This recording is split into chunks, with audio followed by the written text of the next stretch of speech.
Very good, yourself? Feeling good? Almost. Almost. All right. We'll get you there. Thank you. We will get you there.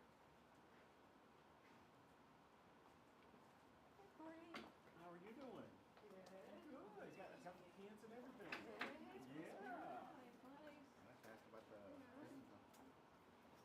Oh, the New Jersey have to reapply in order that as of this month. All they have to do is reopen it. I don't know. It's like I want to know ways to go get stuff like Van Nuys. No.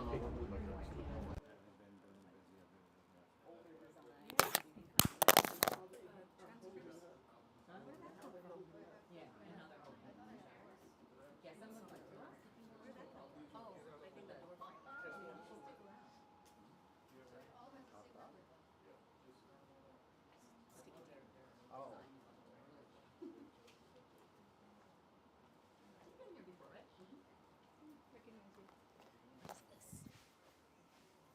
What is this?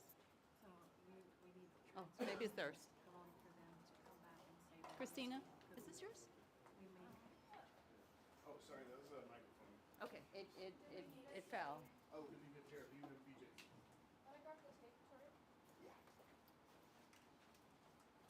Oh, it's a microphone.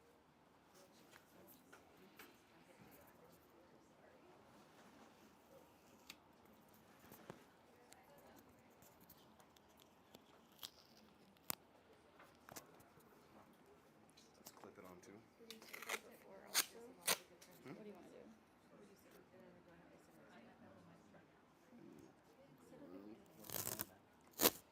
don't know how much tape you want, what your plan is.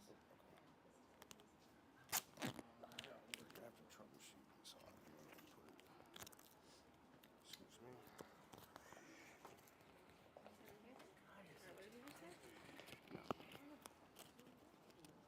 If you can figure out how to.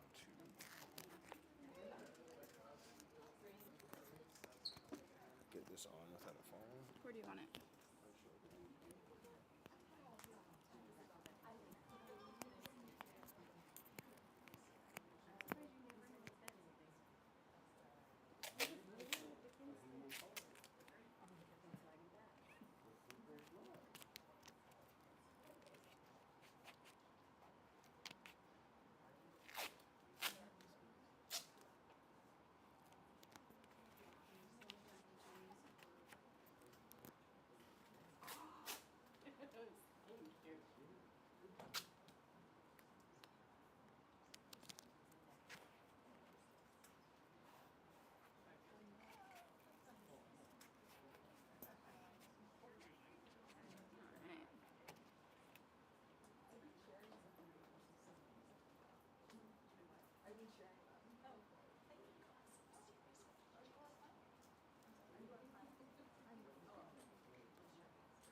Then you should have said more time for this before you're gonna get in trouble.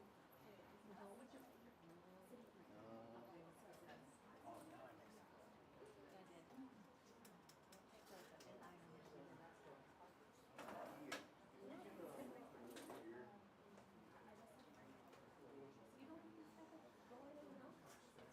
How much is this here?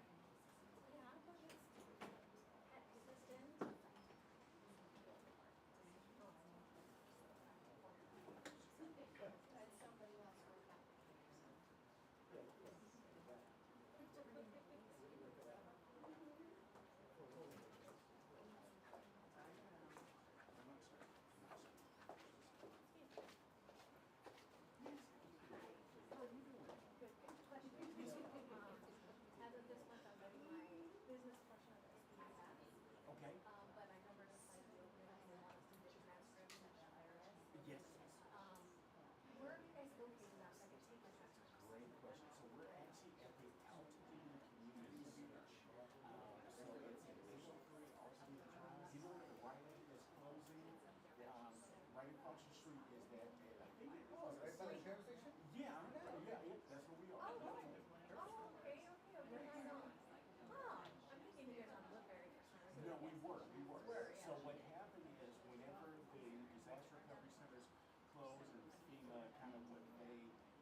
President Trump kind of transitioned to what's called state survivor locations.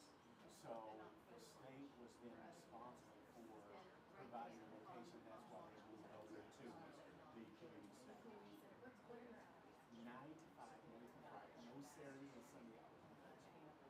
We will make it work. Might be a little hard, but we'll make it work. Good, good.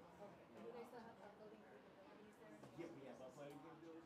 Especially when you're in your tax return, if there's a PDF already, just have a PDF and then you can just send them right there if you can do it that way. That might be easier. Like, because usually the IRS would do like a PDF of the tax transfer where the taxes and whatever. Yeah, I'm gonna get PDF and old school paper trail because I want actual paper. So if somebody else needs it, I'm like, I got it. Good. Now, my home loan one, I have to put SBA on insurance, right? Yes. So that may, I know it's a lien, right? Yes, yes. And there's a clause.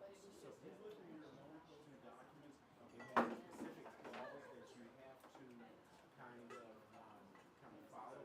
You bring that to your insurance company, they'll put it in, and it's done. And remember, we don't have to be the first mortgage either. So if you have a primary mortgage, we can be the second mortgage either. Now, we pay off that most part of it. Before or even after, do we need to go into the end for you guys to become the first one? We don't know each other yet, we will. That's the silver lining. A smooth. So what we want to do is we can actually refinance and then get it to where we take over. Yes. Not the seller. No, Wells Fargo. We can take the Wells Fargo over, and then that way you get the money from homeowners, I lost my and you get the money to pay off Wells Fargo. But if you, so it's a weird thing, and it happens a lot. Altadena If you voluntarily just decide, oh, I got the insurance money. Yeah, so, Yeah. Let's see. Yeah, Right off the what corner happens is where last night, Crescent and Mendocino come in, so just as Altadena Drive east and yes, west turns and that's what I north was and afraid south. of. You guys are incorporating Right off that corner. the loan, right? Yes, We think we're using the full amount, but we're really not, but we should be. you should. Well, okay. That's true. One of those things. But then we have to submit every time. We'll make sure it doesn't burn And then next. they give you And trouble. then they have it when they need to get in there. Where do you And they live? decide if they're waiting. The other option is there's a batch, the last two back pages, tells them that we have to put a cover page saying to pay off the money. Okay, so in those How many? great question.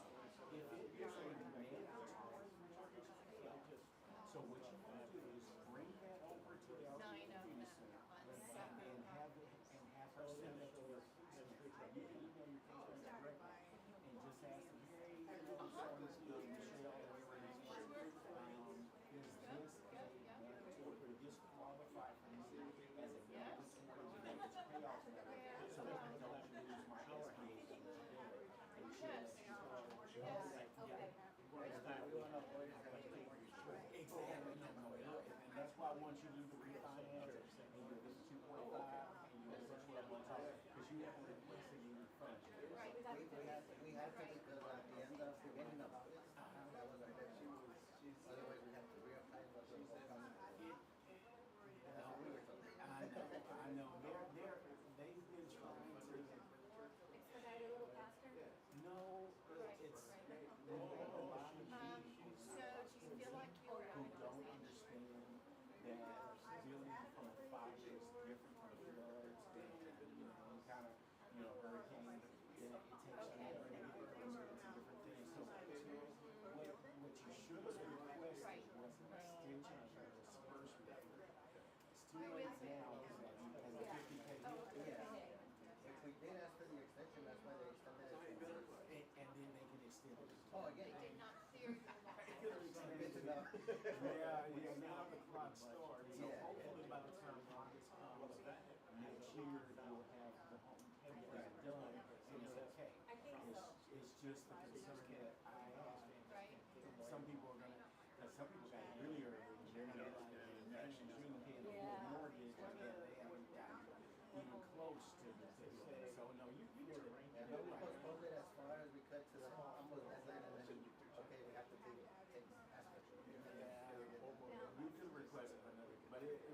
So tell your friends. Yeah. Tell the question number two. It's mandatory hearing, we just set it up to, I think for that facility, and say, you know, so it's not gonna vote against us. Exactly. But if it is not mandatory, they will decide to, then change it.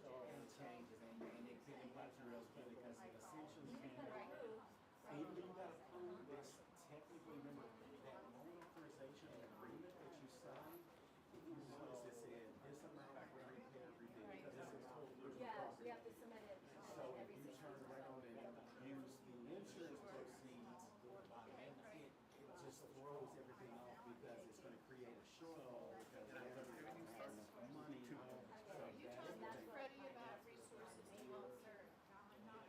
They're saying that this much. Hey, Freddy, What happens to that much? You're supposed to come in and do got the hat. and then they're gonna give us this much because they were Take involved in his that. card So, and ask him I thought I was. what he can do to help. you're right, and it was good jumping out there. A lot of people Let make me that get mistake. a card. It's I'm like, gonna get just a like card getting his from first him. 50, it's like that drop And chicken. he's Yeah. an attorney, But you, that's good but that you not, have it. So bring that I mean, paperwork. I'll do, give me my card. So, right. sure, man. Like I Yeah, said, but Freddy will help you now. yes, that's what I'll say. I will come out there and do it. And, I do that a lot. They'll come out there to this community center with you and to ask the right questions.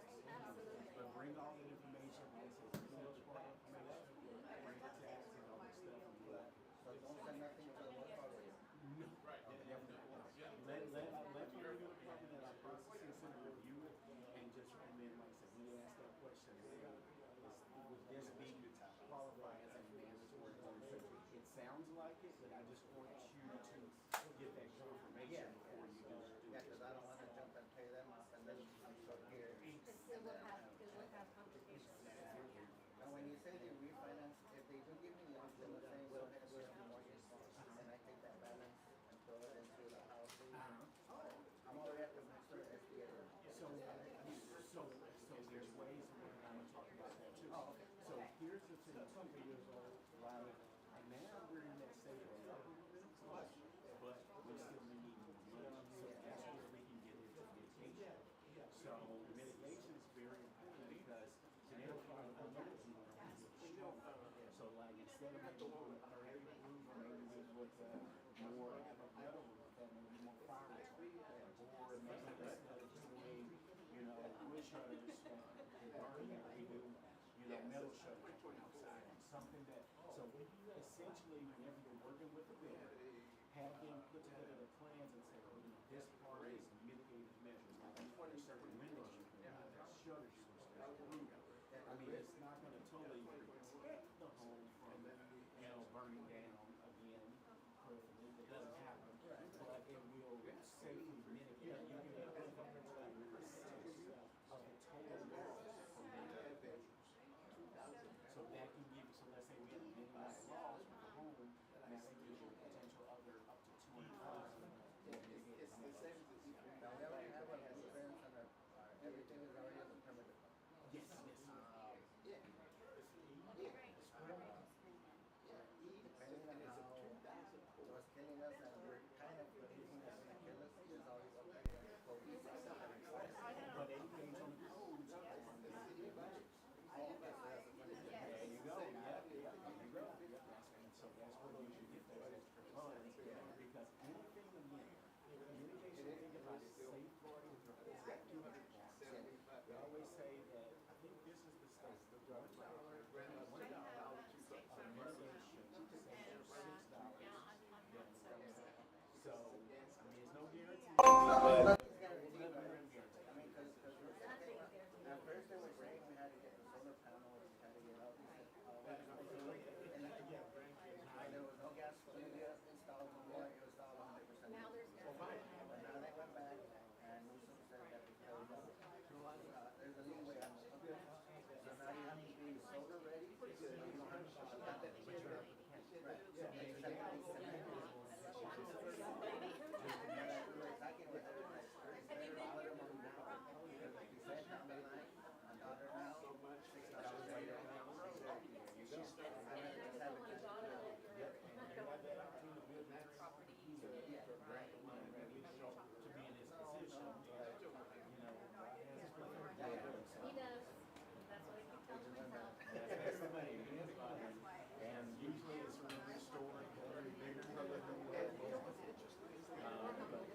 around it, and you don't understand it, then you always follow the steps of their place. Well, we might put my personal number, so.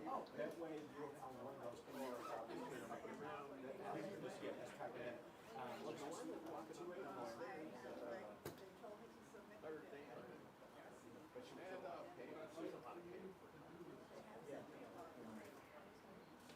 But I said, way, before you go, like the day before, yeah, and then that way I can kind of meet y'all out there, because, Yes. like I said, I'll be here, should be here at least through October 11th. So, if you have any questions, We had a family reunion in December. so we will, I'm actually in LA too. So I have 17 guys. Yeah, so that's my small business. I have a champion. I've got a room here and I've got other offices. So I actually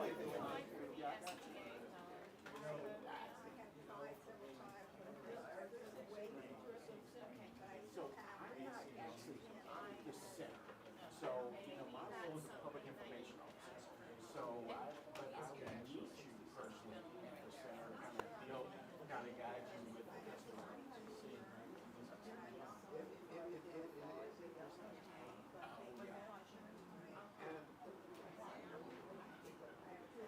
So you definitely want to go to the community center. Okay, when's the last time you were there? Okay, we need to go there and resign. Yeah, so we gotta go there, put it up, wait, we can overcome it. But it may require continuous presence to make sure you're, you know,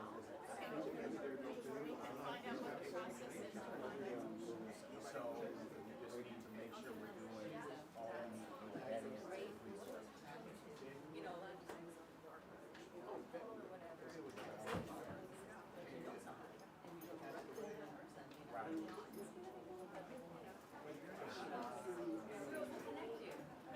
Yeah, so what we need to do is make sure, because you go into this, because it may require you bring in your driver's license, all kinds of other documents, but we can do re-verification that way. That's something you don't want to do online.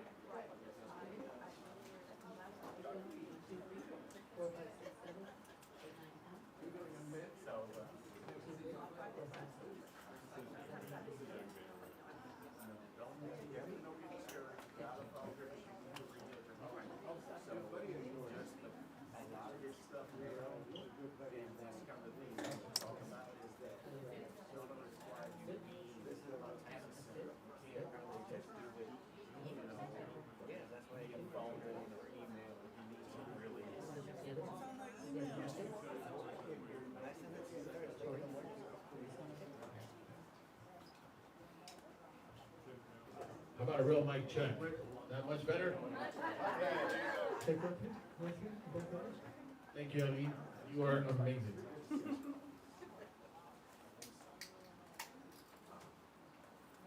right, you know how we do our wellness check. How is everyone today?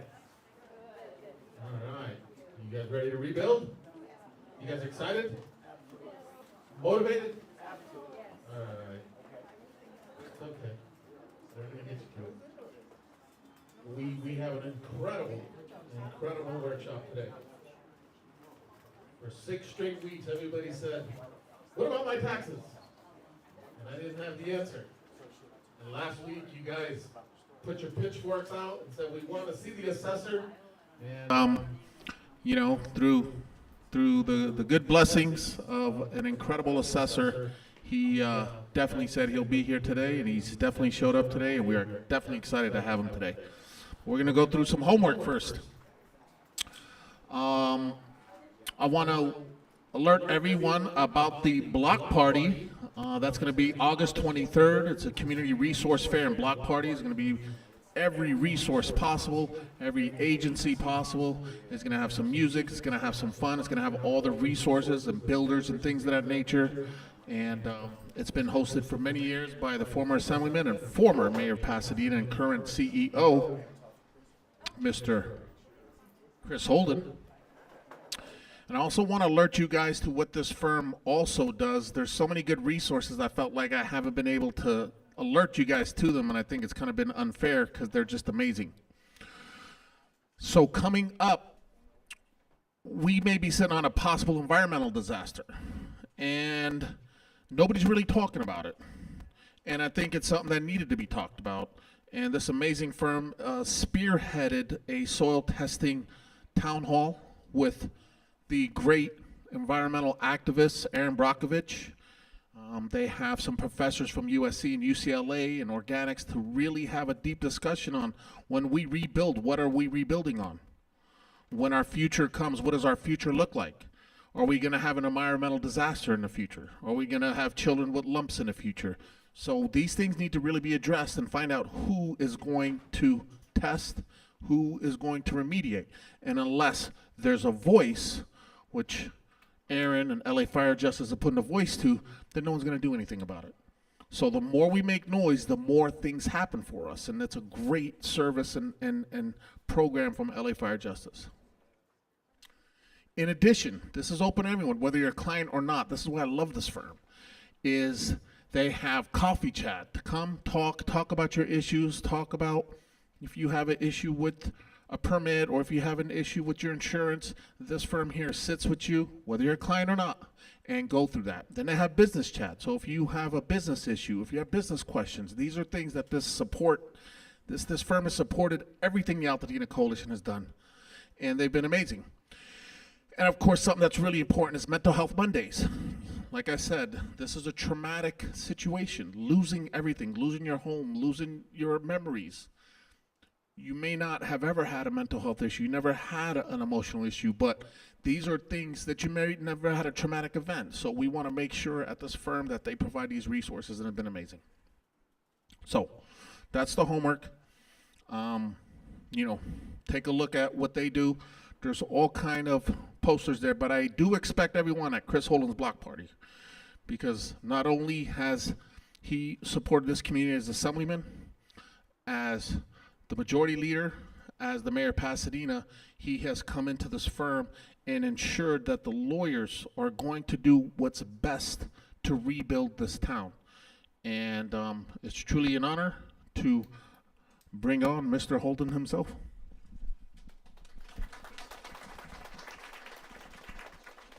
Thank you. As always, I like to thank Freddy and his good work, because I think part of being a community is making sure that we're creating opportunities to bring community together. And it's very exciting to see that we're getting to a place where there's a high degree of interest in trying to understand all the different components that are out there to being able to get to a rebuild. And over the last 4 weeks, this workshop has produced, I think, amazing information that all have been able to share, and the questions that you've been able to ask. And over that period of time, I think that, as Freddy pointed out, there are a lot of questions that started to come back around towards property values, assessment, things of that nature, and therefore the need to have the assessor be a part of a conversation. We happen to have an assessor, Jeff Prang, who is someone who has dedicated his life to public safety, but public service. But he's clearly been an amazing assessor over now nearly 12 years. And we know that his presentation today will be very helpful, and I think it'll give you an opportunity to have Q&A with him and be able to get to the answers that you're looking for. And I will say this, Assessor Prang has been someone who is a truth teller.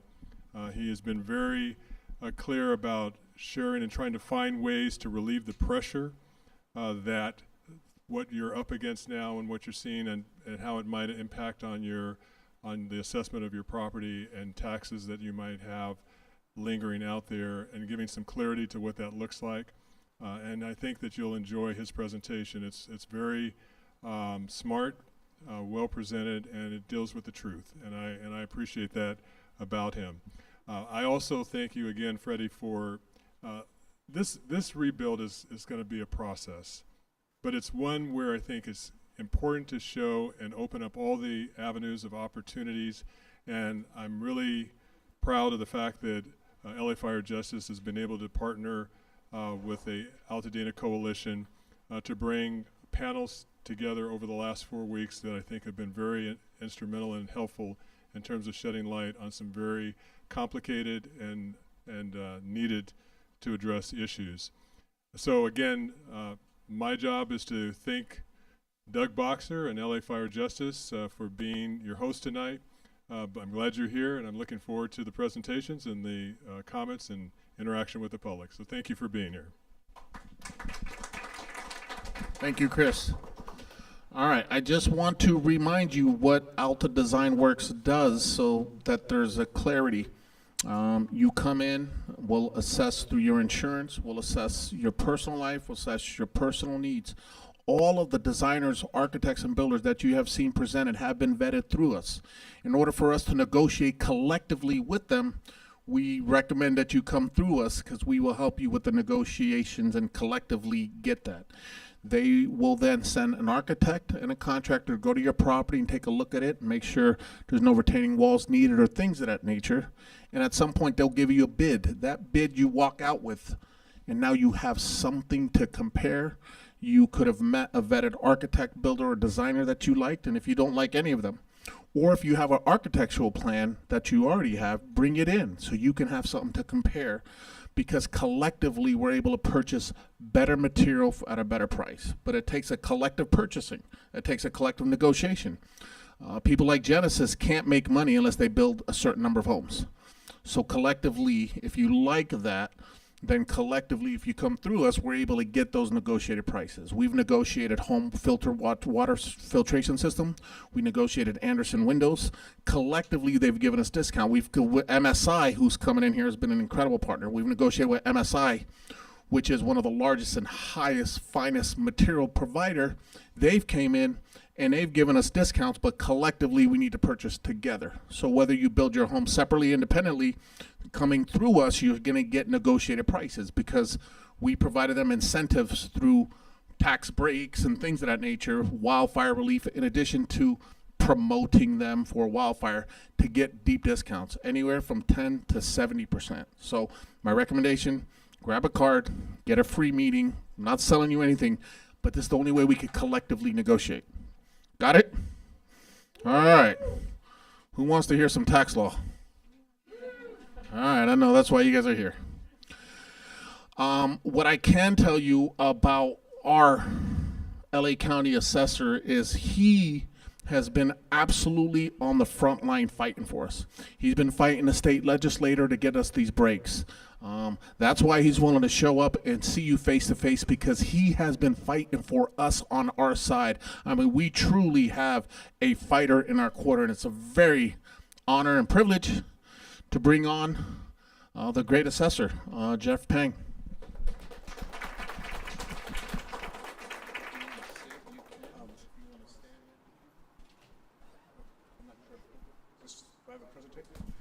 Do I have a presentation, Steve?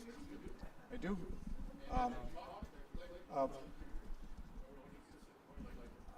I'm going to put that in the hands of one of my staff members to manage. I'm not very good with those little clicker things. But good evening, everybody. My name is Jeff Prang. I'm the LA County Assessor. It's great to be with you. I am happy to have been invited by LA Fire Justice to join all of you. I know that what I do in my business is not something that a lot of people pay attention to until they need us. We're kind of a behind-the-scenes foundational organization. What we do is kind of complicated. Not everybody understands it. So I've tried to be as personally present as possible here in Altadena to make sure that my staff and I are doing everything we can do to hold your hand and walk you through the process. We're trying to identify where the law is overly rigid and trying to find solutions. My goal is to make your lives as easy as possible as it relates to my office and the property tax administrative system. It's extremely complicated at times. There's a lot of things that could happen that you may not even know will happen, and I'm here to try to help untangle that for you. And I appreciate the third event I've attended for Fire Justice. I want to thank this Assemblymember Holden for inviting me. And I will just say that I'm going to continue, I'm happy to come to the opening of an envelope if there's somebody there who needs information that they can provide. First, I wanted to just share with you some statistics which demonstrates the challenges that lie ahead and highlight some of the progress that we've made to apply property tax disaster relief to every impacted property owner. Our office estimates that there's about 24,000 parcels that were impacted in the wildfire zone. Of these, 18,000, or 75% of all impacted parcels, have had what's called a misfortune and calamity claim process. The misfortune and calamity claim is the property tax relief.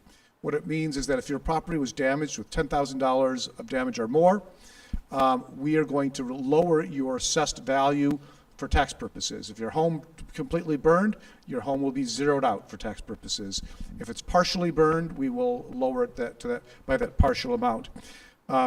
We estimate that there's been about $12 billion in value that was damaged or destroyed between Altadena and the Palisades. 11,000 homes were completely destroyed. 2,000 experienced fire damage, but still were only partially damaged. 5,000 experienced smoke damage, but did not have structural damage. And the remaining 6,000 properties are requiring additional investigation. Some of them are outside the actual fire area. 3,500 were impacted, but they didn't file a claim. We actually, of the 18,000 claims that we processed, 40% of them we initiated. The homeowner did not contact us. We proactively lowered those values. If you have not filed a misfortune and calamity claim form with us, we encourage you to do so. It gets you into the system. Importantly, it lets us know how to contact you so we can do a more accurate valuation and to make sure we know where to send information. Many of you may have had the same questions, like how much can I rebuild? How much time do I have to rebuild? What if I want to move or do other things? So the answer depends on the situation, but here's a simple breakdown. If you want to stay on your property and you want to rebuild, when a permit is pulled with the local building department, here in Altadena, that would be with the county, or if you're in the city of Pasadena, it would be with the city. A copy of those permits come to my office, which is a trigger for us to begin our jobs. This notifies us that construction is planned and the property should be monitored. And once the reconstruction begins, it will be incrementally assessed each year on January 1st, which is known as the lien date. And so if you've begun construction today, and in January 1st of 2026, you're 10% completed, your property assessment will be restored at 10%. And every year on January 1st, we'll reassess it until you're back at the 100% level. And just as a reminder, when your property is completely reconstructed, your pre-fire tax base will be restored. Even if it's a 100% new home, your home will not be assessed as new construction. It'll be you'll be protected under your pre-fire Prop 13 base year.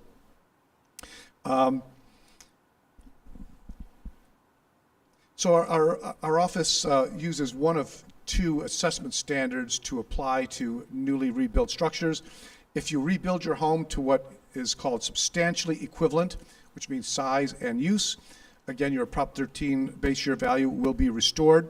If you make it bigger or add new features, the extra square footage will be assessed separately at market rates. So let's say you have a 2,000 square foot home that you bought in 1980 for $100,000. Your $100,000 tax base will be restored once you rebuild it. But if you also decide to build an ADU that costs you $150,000, that market rate for the ADU will be added to your underlying Prop 13 value, and you'll get a new assessed value. You will be assessed at market rate for what you add, not what was previously there.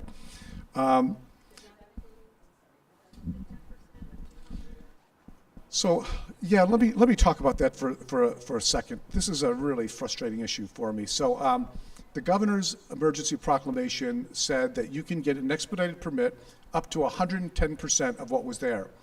This is a building code issue. That falls under the county building department, the city planning department, It is totally separate from assessment standards, which work under the Revenue and Taxation Code. And I don't know that they contemplated that building standards and assessment standards are not the same, and the governor's proclamation does not apply to me and what I do.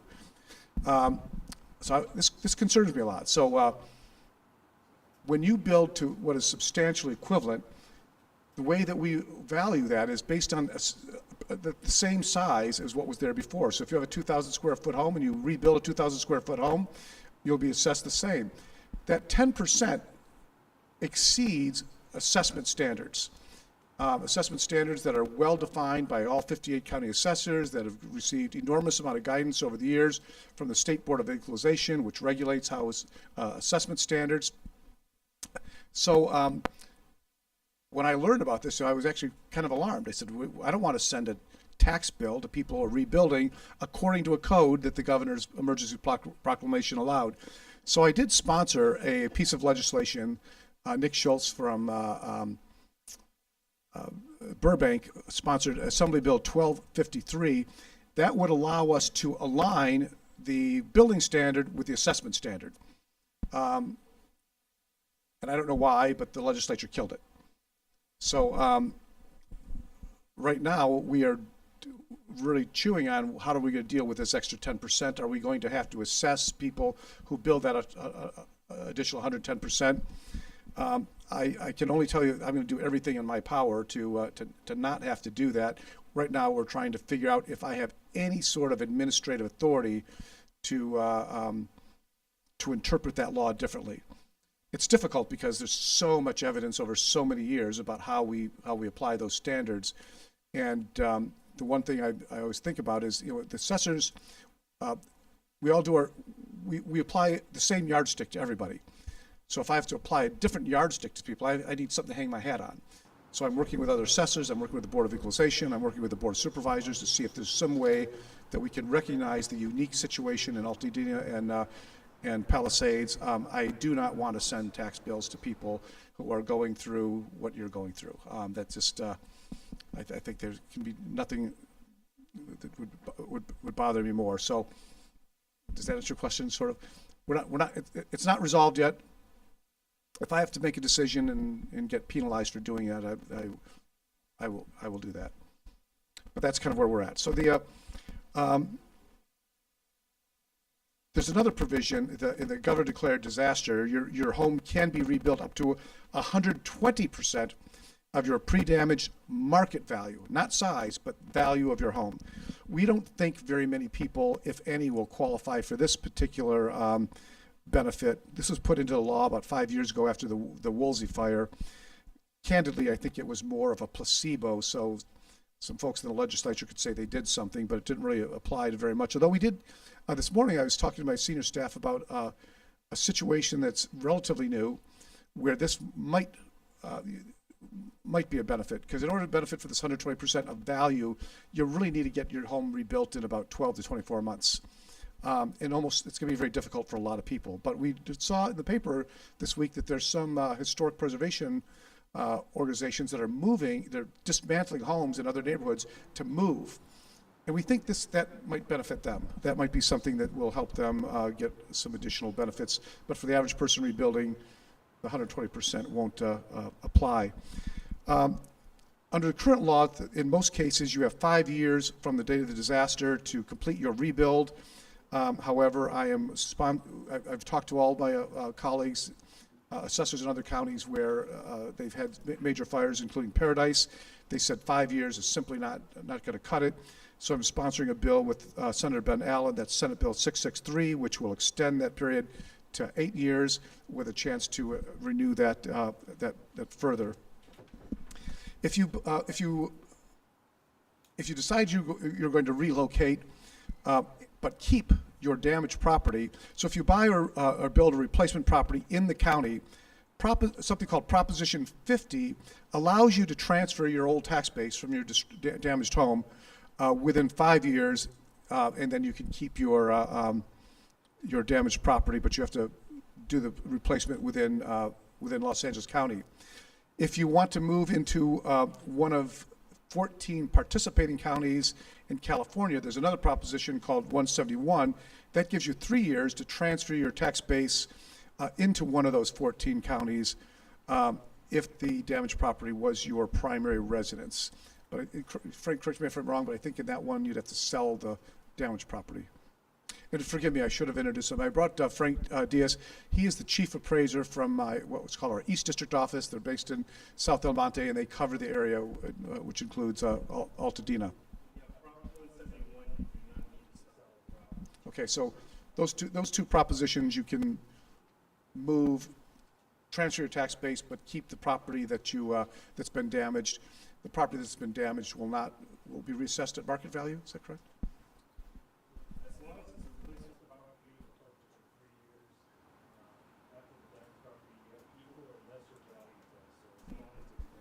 Okay.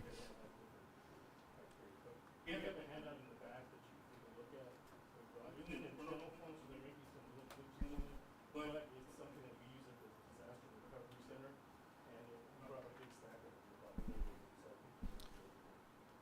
So I'm the department head, so I know a little bit about a lot of things that we do. Frank is an expert, so he knows a lot about the things we're talking about. So if you ask me hard questions, he may be the one to answer. The other program that allows you to sell and relocate your property is under Proposition 19. This is a measure that was adopted back in 2020. If you sell your damaged primary residence in its current condition, within 2 years, you can buy or build another one anywhere in the state of California, and you can transfer your tax base. To avoid a tax increase, the replacement property must be of equal or lesser value than your pre-damaged home. However, you may buy one that is more expensive. It's just you'll get a new blended rate, a combination of your base year plus a market value for that percentage that goes over the like-for-like comparison. One of the biggest obstacles, I somewhat referenced a little bit earlier, but one of the biggest obstacles to keeping homeowners from receiving needed property tax relief is our outdated contact information, which is really a substantial problem for us. If you are expecting a refund on your second installment of your property taxes, we need to know where the county needs to know where to send it. We sent out notices of reassessment to reflect the damage or destruction of property. And again, we need to know where to send these notices. One of the things we discovered in Altadena, and particularly since so many people did not apply for tax relief, we just applied it ourselves.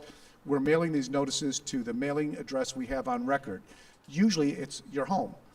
But if your home was damaged and is not livable, or if it's burned, if you didn't tell us, if you didn't give us a change of mailing address, we're going to keep mailing things to your property that was damaged. It's very easy to update your address. You can go to our website, which is assessor.lacounty.gov, and you can do it. You can update your mailing address to make sure you're getting notices from our office. When the auditor controller sent out property tax refunds, thousands of them came back because they were as undeliverable in the burn area. If you filled out a claim relief form, we would ask you for your best mailing address, and you would have received the information that we're sending out. And somebody will tell me if I'm going on too long, right? Now, I understand that the rebuilding process it can be really complex and confusing. There's many different government agencies that each have a piece of it. We're going to do the best we can do to help you through this process.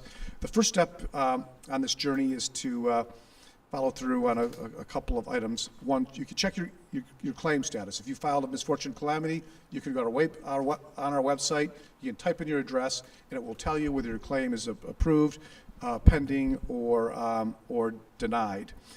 Also, as I just mentioned, you can update your mailing address. It also allows you to file a misfortune calamity property tax relief form, and it'll ask about which type of property relief options that you qualify for. Additionally, I'm sponsoring because the property tax system is so rigid, I was able to identify some obstacles that we knew were going to come, and I've tried to fix them before you had to experience them. So one of them, so I've introduced a lot of legislation. I told you about the one piece that the legislature has defeated, but the other one by Ben Allen extends the period of time you had to file a misfortune and calamity claim from 12 months to 24 months. I mentioned it extends the period of time that you have to rebuild from 5 to 8 years. And also, this was a really frustrating piece that this bill will fix. So if you're a nonprofit, like a church or school or just another nonprofit, you may be exempt from property taxes. But the law says in order to be exempt from property taxes for one of those uses, that property must be actively used for the exempt purpose.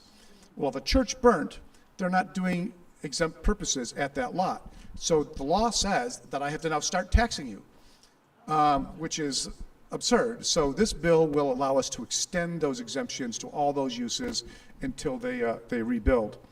Another bill is Assembly Bill 245 by Mike Gibson. Some properties were not damaged, but they may be diminished in value because of where they're located. They may have experienced what we call a decline in value. A decline in value is what happens when the current market value of your property is less, more or less than what you paid. And, but we make that determination if you lost value every year on January 1st, once again, the lien date. Well, the fires began on January 6th. So the way the law is written, we would not be able to give you a decline in value until next year. So you'd have to pay the higher level of taxes for an entire year, which just seemed absurd to me. So this bill will essentially make the decline in value application retroactive to January 1st for anybody impacted by the fires. And then I told you about the Sasha Perez bill, which will help us fix the ownership period of time from 3 months to 3 years. So that's the I think that's the basics of my presentation. A couple of leave-behinds, though. One, we are very concerned about scammers, and you've probably heard a lot of that from the DA. The one that affects my office the most is something called title fraud. You know, somebody comes in, they file a deed against your property, they essentially steal it, and then they may file all types of financial instruments and take money out of it. You get your property back, and then you're stuck with a lot of debt. There's a way to protect yourself. We have a free program for my office called the Homeowner Alert. If you go on our Homeowner Alert, you go on our website, you look up your property address, subscribe to the Homeowner Alert, and anytime something is recorded on your deed, such as a deed of trust, a grant deed, a lien, you'll get an email notification within 48 hours. And if that's something you meant to occur, then that's fine. If not, it'll give you instructions as to how to report that to authorities. If you don't subscribe to this service and you don't have one of those private fee services, the first notification you will get that something's been recorded on your property is a letter in the mail from the registrar recorder, usually 30 to 45 days later. And they can do a tremendous amount of damage in 30 to 45 days. Free service on our website, easy to sign up, the Homeowner Alert. You can also sign up for what's called the e-service account, set up your own profile on our website that allow you to change your mailing address, sign up for the homeowner's exemption, file misfortune, calamity, lots of online services. So that concludes my prepared remarks. Am I taking questions now, or? Yeah, absolutely. I know we've got a lot of questions. Let's start with this gentleman. Yes, two questions. First one is about the refund. If we don't request for refund now, will it apply as a credit on the next? You don't need to request a refund. You will get a refund if you paid your property taxes for last year. If your home was damaged, you should receive a refund automatically once we've reduced the assessment to your property. Did you not receive one? Not yet, but I haven't changed my mailing address. So I would recommend that you do that right away. Okay. Second question is about the market rate. Yes. Or the 10% or whatever. So, you know, the market rate in Altadena will probably be lower for a while, right? We go through the rebuilding process. So can you explain a little bit on what the market rate is in Altadena? So let me allow the chief appraiser to respond to that. Frank, you want to use this? So it's the 120% provision. We don't apply that until the home is completely completed. Then we compare it to the value the day before the fire of the original residence. So what's going on right now with the market, the 120%, I'll give you just some basic facts because if some of you are rebuilding, the cost to rebuild the materials has gone up just from January 1st to June, 6%. Inflation, right? And typically property values in LA County go up annually 8%. So if those two are combined, the 120% just went down by 6% and 8%, right? Between the time you buy it. So that's why, as Mr. Prang mentioned, we don't think a lot of people are going to be able to make it under the 120. But fortunately, that original misfortune and calamity, the one that's like for like, there is no time limit. And as long as the properties, if you have a 1,200 3-bedroom, 2-bath, and you rebuild a 1,200 3-bedroom, 2-bath, then you will have your original base value restored. We're also monitoring the current market in Altadena. Right now, damaged or destroyed properties are selling. Right now, the prices that they're selling for seem to be relatively stable. It's a little bit early for us to give a whole lot of market insight as to what's happening, but we will release that information as we analyze it. Yes, ma'am.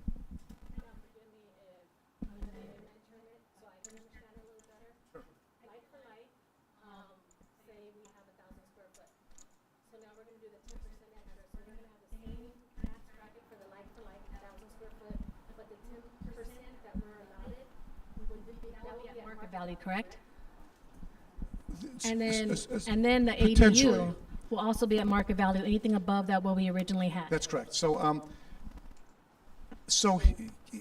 when we are evaluating a property for substantial equivalence, we basically like for like. There is a little bit of give on that. We don't assign a numerical value to what that like for like is, but if I had to just put out a number to give you an idea, if you built 5% more than what you had before, we probably would accept that. 10% exceeds that normal standard, not by a lot, but against all conventions and protocols and practices that assessors do, 10% exceeds it.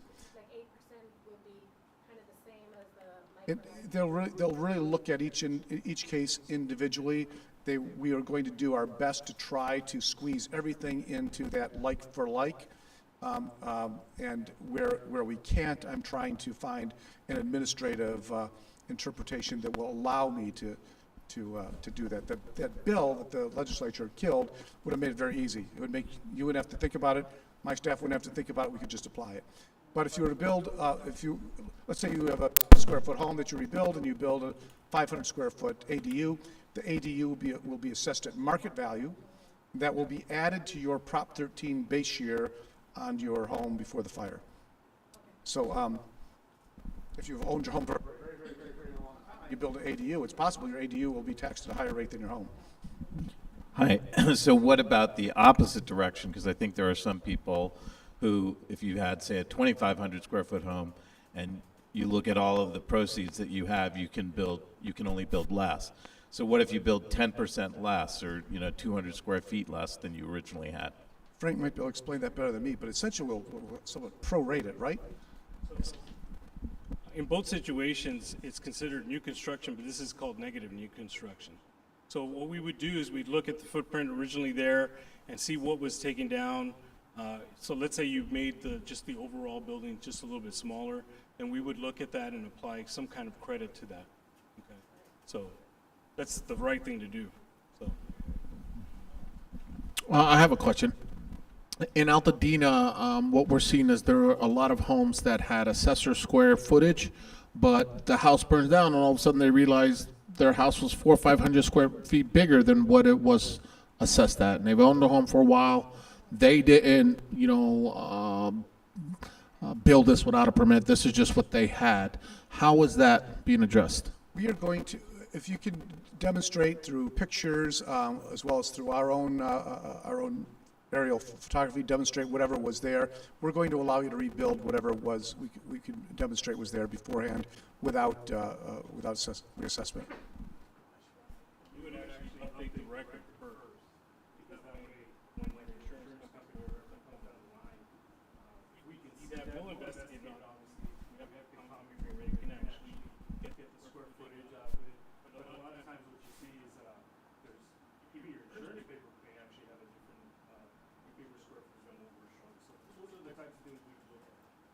definitely would do due diligence and make sure they get every opportunity we can prove that actually is a large construction and we can apply that.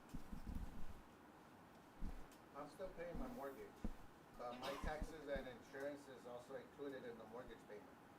Am I supposed to get a refund through the bank or is it still coming through you guys? You will get a refund on, I can't speak to the insurance side, you will get a refund on your property taxes from the auditor controller. You should contact your mortgage company and see if you can pull that out of your mortgage in the short term. A lot of the major banks are working with. We've talked to two managers and none of them has given us an answer. They don't know. Do you have, are you with a smaller lender? Wells Fargo. Wells Fargo? Really? The tax seller was actually in communication with a lot of the mortgage companies that file them. So maybe something you want to reach out to the tax collector to see who they're talking to. But that refund might be your refund, so that check might come to you versus the bank since you've been paying it anyways. So do this, El Cid, if you could give him your card, he will direct you to somebody at the tax collector's office who can help you figure that out. But Wells Fargo, I think, has been, at least they allege that they've been helpful, but it doesn't sound like they have been in this case. We're actually still having problems cashing our insurance checks, so that's how helpful they've been. I used to be a Wells Fargo bank, not anymore, but I want to build an underground portion of my house. What will be assessed? A basement, a cellar, or neither, or at different rates? well, it depends on what you're building, but it will, Yeah, basically, we would have to see what the ultimate construction. And if it didn't exist before, obviously we need construction. Okay, so I had an existing crawl space. I want to build something completely below grade. That's called a cellar, according to the planning department. Are cellars taxed at different rates than basements? so sometimes what the terminology that they use in a municipal building and safety or county building and safety, that's kind of a different standard than how we do our job. I don't know that we differentiate between a cellar and a basement. We're going to look at what the job is. One, it's new construction. New construction is subject to reassessment. We're then going to look at the type of construction, the materials, the quality, to determine what we think the market value is. What it's called in the end is less important to us than to what it is that's being constructed and how it's put together. Okay, does it matter whether it's considered livable space or storage space? Yes, that would be a factor in the assessment. Okay, so to be considered livable space, or unlivable space, storage space, does it need to not have electric service, water service, plumbing, or toilets? You know that one? I don't know that one. Yeah. How can I find out? So you can find out from us. We will, Okay, I need that answer before I start committing to what it is that I'm gonna build. send me, So I'm not gonna start building something that I'm gonna do. I want, let me finish, please. If I want to make an underground segment at the full footprint of my house, and then I find out that that's gonna be assessed at, 2,000 square feet, I think I'm gonna rethink that one. if you build something that was not there before, you will be assessed, and you'll be assessed at 2,000 square feet. The level of the assessment will determine on what you do, how it's being put together. I would need more details to do that, and I probably need to have you talk to somebody who's more of a specialist in the basement. If you send me the question, I will have somebody respond to you who can give you a good answer. Surely. I was under the impression that the basements were added for the square footage, but not the cellars, so that was. So that's for planning, for the planning department, to be considered like for Mike. If it's a basement, which is defined as 50% or more above grade, that is considered outside of your like for like. So that will be counted in square So, If it's a cellar which is more than 50% below grade, it's not considered for the planning department as additional space to be counted in your like-for-like square footage. But that's a totally different answer once we go to assessments. Building and planning standards are different than what we do. We are looking for the addition of value, and we determine value by what you're doing. The city may have all types of different standards and how they apply their permits, whether you're grandfathered, what type of codes need to be met. We're not interested in that. We don't regulate planning and land use. We just determine what value's been added there. And if you're adding something that wasn't there before, that is value. And then we'll apply a number of different methodologies based on what you're doing to determine what that value is. Typically with the assessors, we don't value what you may do, we value what you did. So it's very hard to say, well, this is gonna happen, that we don't value that. We value when the finished product is complete.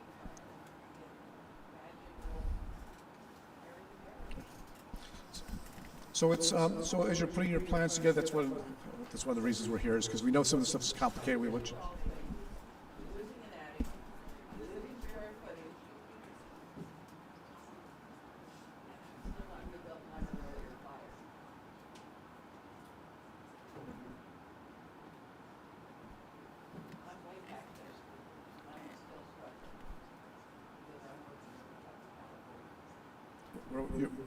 Your home was destroyed 3 years ago? I'm sorry. I'm sorry? Oh, okay. I evacuated here because of that fire, and the fire came here. Very sorry. Terrible luck. Well,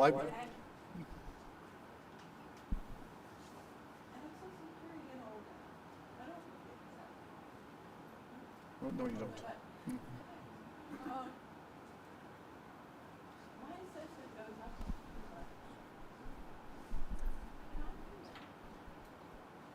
So your assessment, if your property is in, your assessment never goes up more than 2%. That's the law. So if you're,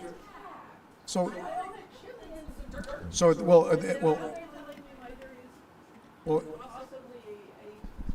if your property was damaged or destroyed, we've lowered the value on it.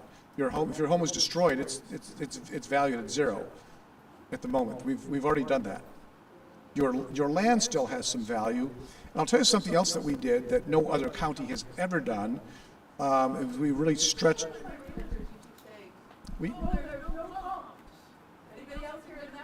There's getting to be more. There's more sales, but we lowered your land value as well. No other county's ever done that before. We came up with a theory that land was damaged due to the toxins and the metals and what have you. So we actually lowered your.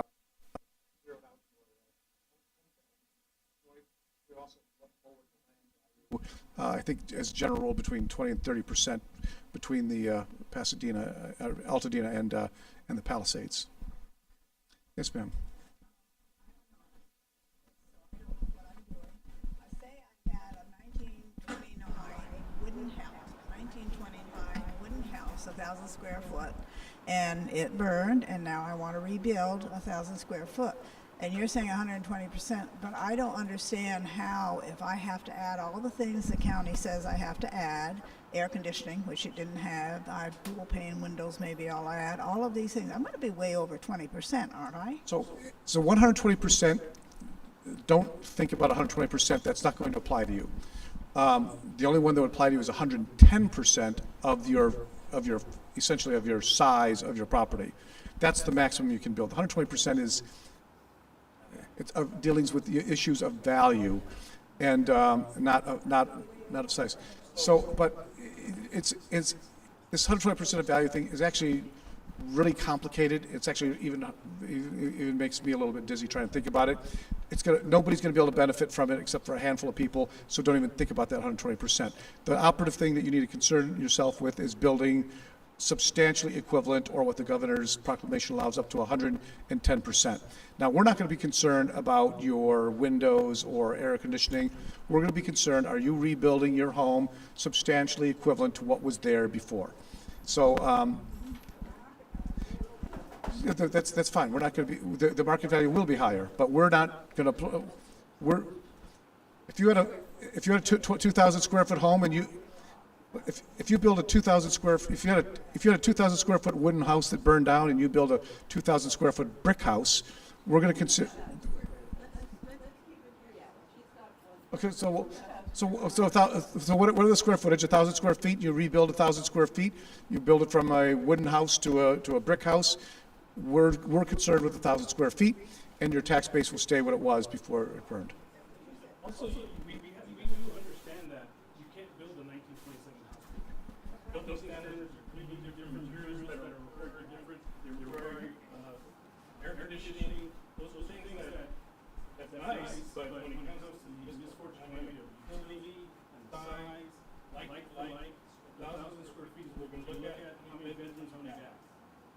As long as it's the same, and you're even thinking of this, you have hallway spaces that have been narrower before, and then now it's a little wider, wheelchair access, whatever. You can't have windows this far away from, so you had to build an extra 2 feet this way. So think of your 1,000 square foot house becomes 1,020. I'm going to say that's like for like. And the other thing, nobody asked this, but just it popped into my mind. We're also not concerned about setbacks. We're not concerned about footprints. We're concerned about size. So if you had an L-shaped home and you build a triangle-shaped home, we don't care. So long as it's similar in size. Yeah.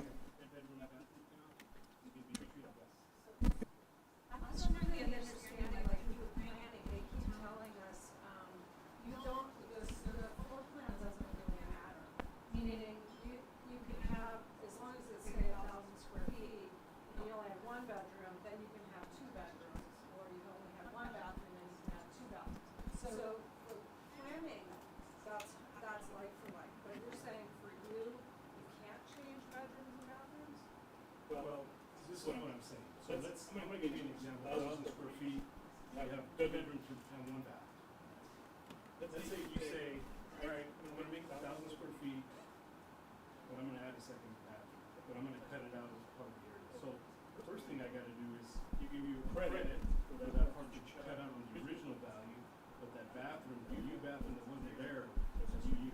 So I have to assess that as reconstruction because it did not exist there originally. I know your farmer has totally different sets. I wish they would have actually put a little caveat at the bottom that said this may affect your assessment. But they didn't do that. They didn't consult us. Although, but let me say, if you're a 1,000 square foot home with 1 bathroom, new construction is going to be de minimis. You're not going to see a really meaningful impact on your property taxes. It's going to be it's a very small square footage. Is not going to have a big impact.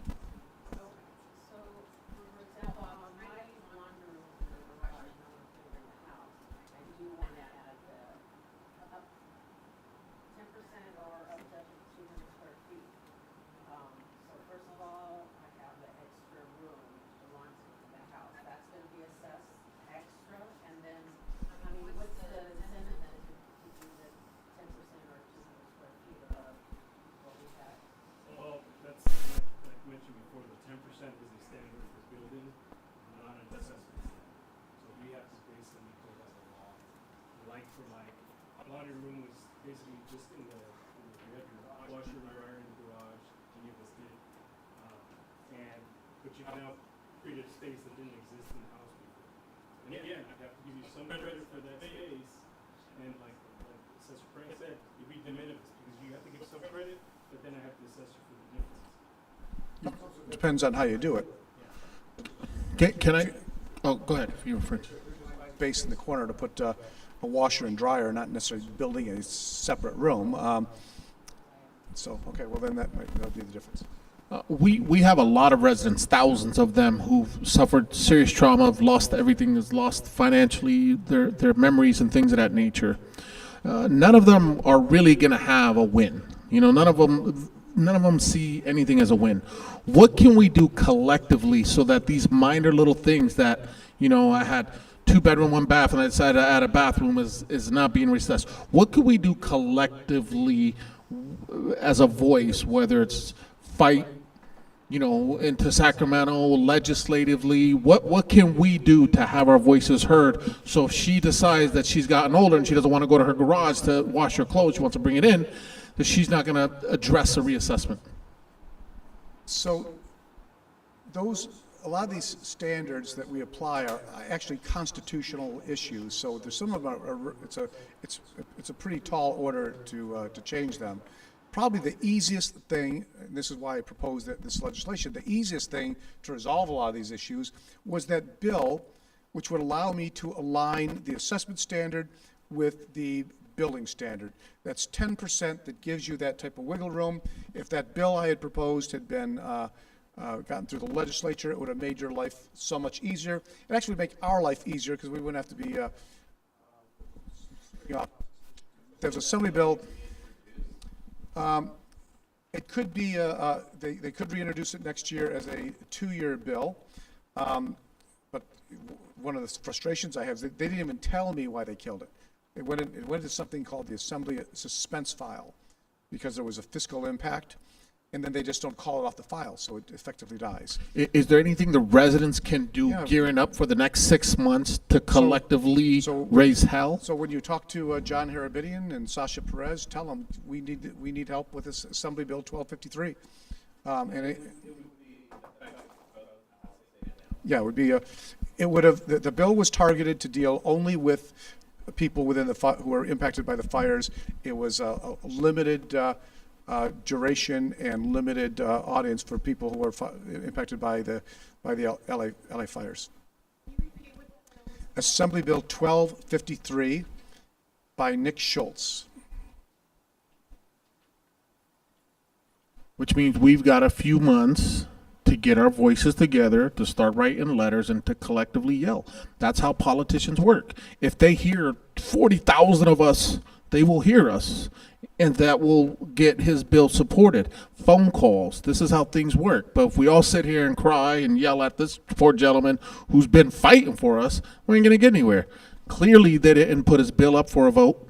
Clearly we gotta say, how come his bill wasn't up for a vote? Well, we just got 1,000 calls for that. Guess what? They're gonna go, why wasn't his bill put up for a vote? We did an analysis. We looked at every single property in the Palisades and Altadena, and we did an analysis that if every single property or everyone added 10%, the total value, assessed value of all that property would be about $500 million, of which taxes are at 1%. So that's $5 million.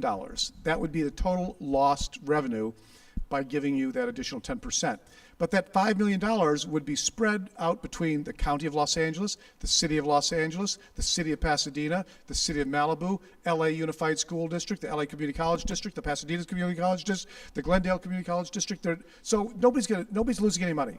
It was a de minimis sum of money that, in my view, would have made your lives much more simple. Why they killed it, I don't know. Sure. I'm replacing a garage that I was going to convert to an ADU. It was burned down, so now it's new construction. So is that net new assessment? So you'll get some credit for the garage, and then the added value for the ADU would be added to that.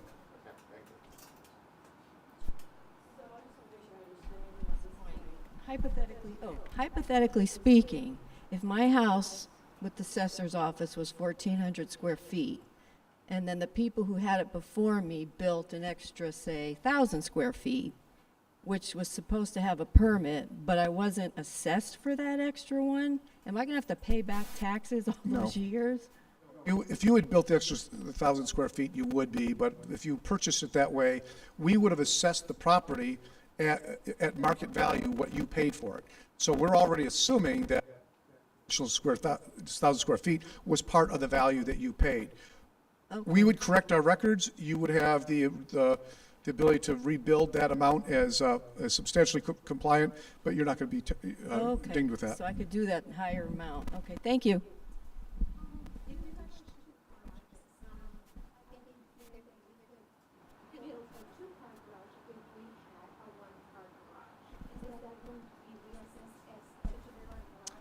Yes, again, the rule of thumb, if you're adding something that was not there, if you're adding additional square footage, whatever it is that you're adding that was not there will be assessed at market value. So if you had a one-car garage and you built two, that 50% will be reassessed. So if you didn't have a garage at all and you're now adding one, is that taxable?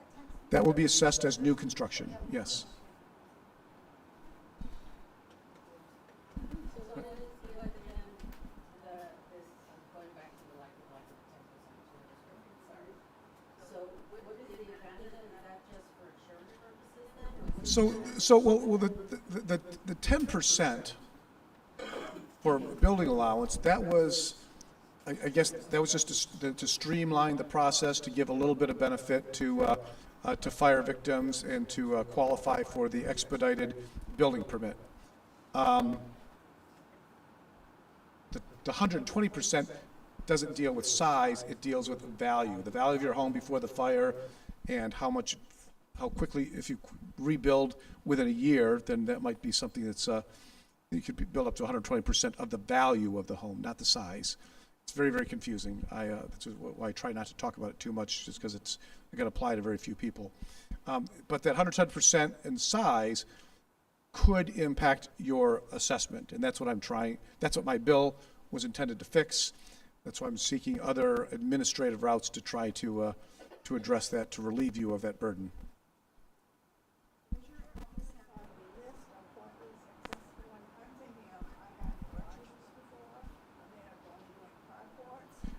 Anything that you add is accessible. If you, a carport, a patio, a garage, a pool, pardon? A porch, yes. If there's something that you build, it's based on your square footage, and it'll be assessed based on your a cost methodology, looking at your materials and the quality of those materials.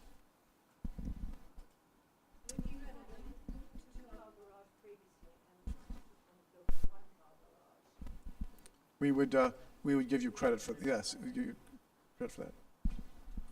Well, we want to thank the assessor for coming out, facing this tough crowd. We really appreciate you fighting for us. I think collectively we are going to back you for this next introduction of the bill, because I know it sounds de minimis, but I think emotionally they want to know, look, we've lost everything, give us 10%. I mean, we're not asking for much. And we know that you have sponsored that bill, and we will have our voices heard, right? All right. Thank you. Appreciate you. Thank you. All right. See, the guys who are fighting for you will show up. The guys who don't show up are the ones who are up in there not fighting for you. I do want to recognize someone who showed up, a gentleman who is supporting this effort, who has stepped in to help us collectively purchase and negotiate material from Forma and from MSI, has showed up here.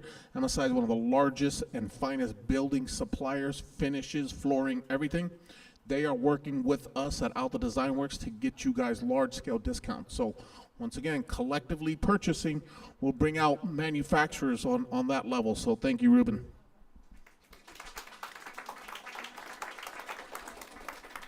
So this next gentleman shows up to my first town hall in January. I didn't even invite him. And we put together a first town hall where we invited all these agencies. We're all in trauma. No one knew anything. And I think together we have done now 50 events. And initially he was out there spreading the information that the Small Business Administration gives out loans. And he has worked tirelessly and relentlessly to get loans to people. Well, at this phase of things, it's past the deadline to get a loan, but I know we've gotten a lot of questions on, now that I've got this money, what could I use it for? How can it be distributed? So he is the public information officer, but I wanted to let everybody know that he's an all-around incredible human being, Mr. Corey Williams from the SBA.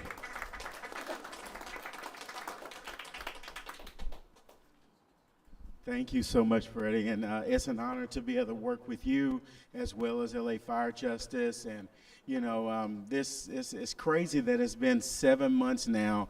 But one thing I really want to get into is really the nitty gritty. Now that I have the money, you know, or there's other questions that I've been approved for the SBA loan. What kind, you know, these are the questions that we want to get in depth about. So one thing that I'm very good at is listening, and I always want to make sure that, you know, questions that I'm hearing in the field, I can kind of convey those things to you. That way, that may also prevent questions later on down the road. So one of the biggest questions that I have that comes about is it too late for me as a homeowner or a renter to even apply for the SBA loan? And the answer to that is no, it is not too late. But what you have to do is explain the reason why you did not apply for the loan. And it can't be, well, I didn't know, you know, SBA existed. I didn't know FEMA, you know, was there. You know, like Freddie mentioned, we've done about 50 of these town halls. So, and every time we've presented, I always want to make sure that the blue shirts are present. So one of the things that whenever you are, if you have not applied for the SBA loan as a homeowner or renter, you want to come up with a great reason as to why you didn't apply. It can't be we didn't know the resources were out there. It can't be we were waiting for insurance. What it can be is, well, we had emotional or mental trauma due to the fires. We weren't mentally ready to take on the loan at that time because it was just so, and we know that this emotional trauma still exists. In fact, I was at a presentation in City of Malibu last week with Woolsey Fire, which was 7 years ago, and there was still trauma that existed. So that is a strong reason that can overcome why you didn't apply, you know, at the given time. You know, or if you had a family member maybe that had smoke damage, that had an illness from the fires, those could be examples of why you did not apply timely. So the one thing we want to make sure is that you don't come in with our processing center and say, oh, well, we just didn't know SBA was there, or I just didn't want a loan at the time.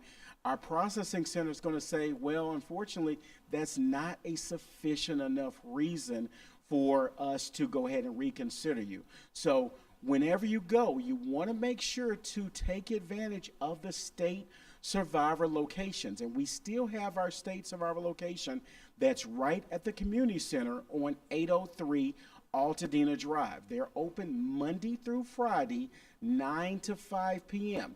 The team lead there is Lygia. She will take care, she'll personally write those letters if you need, but don't try to handle that alone if you have not applied. Second thing that always comes up to me is relocation. I actually had an applicant today say, well, Corey, I want to buy a relocation home. I'm going to stay in for 2 years, but I still want, you know, to keep my damaged property. So the purpose of the SBA programs is to get you back in the position the day before the fires. The first question you have to ask yourself if you're looking to relocate, and we don't want to encourage relocation, but we know that that may be something that's available, is did you have 2 houses before the fire started? If the answer to that question is no, then most likely your relocation, if you're trying to buy a new property and then rehab your actual damaged property, that's not going to get approved by our processing center. While we would love for you to have a rental property and also a new primary residence, that is not the purpose of the actual U.S. Small Business Administration's program. We're going to get you, so if you relocate to a new home, that is your new primary residence. So you can, and most likely the SBA will not only take the new primary residence as collateral, but we will also take the damaged property as collateral as well. So the question, whenever people say, you know, can I relocate? Yes, you can relocate. It is a case by case basis, but don't have that thought that I'm going to be able to relocate and I'm also going to be able to rehab my property using SBA funds. So that's one of the main questions that come up.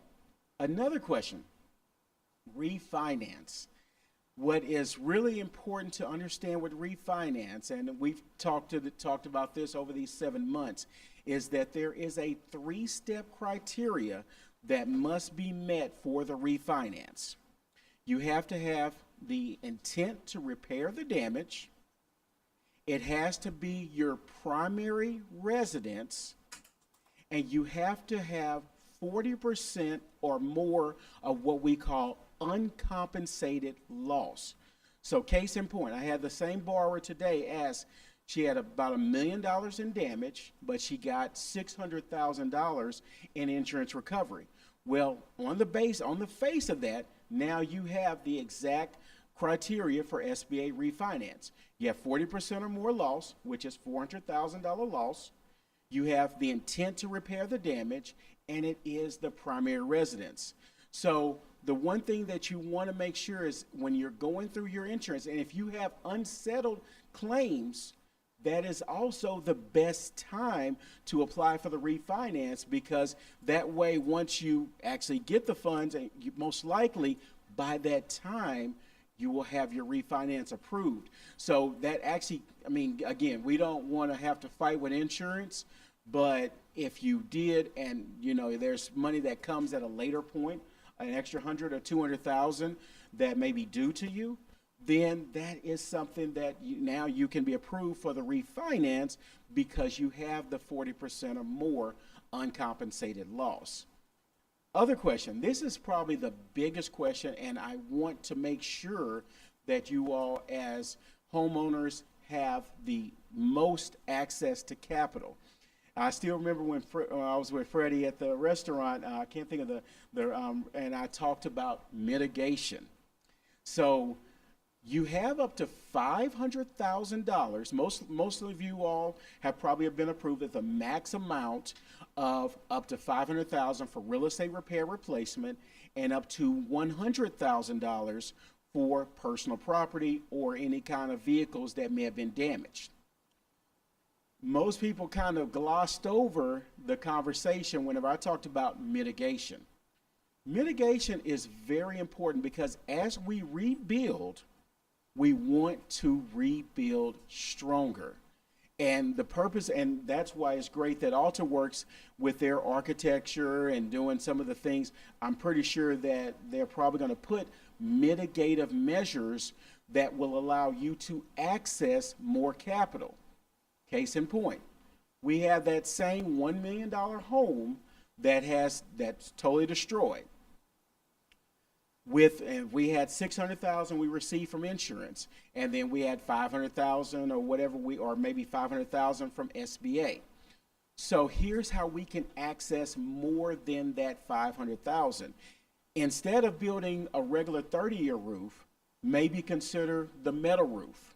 Instead of doing wood shutters, maybe do metal shutters. Instead of doing windows that are just the basic windows, do more of those windows that can withstand heat from the fires. There's garage doors. I still remember the presentation that you can have that can also protect from fire and from intense heat.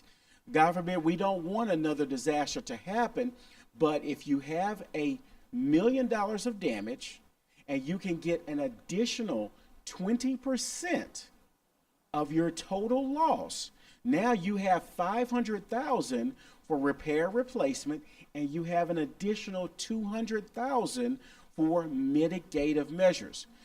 The question people say, well, can I just get $700,000 to rebuild my home? No. You have to have a mitigation plan in place.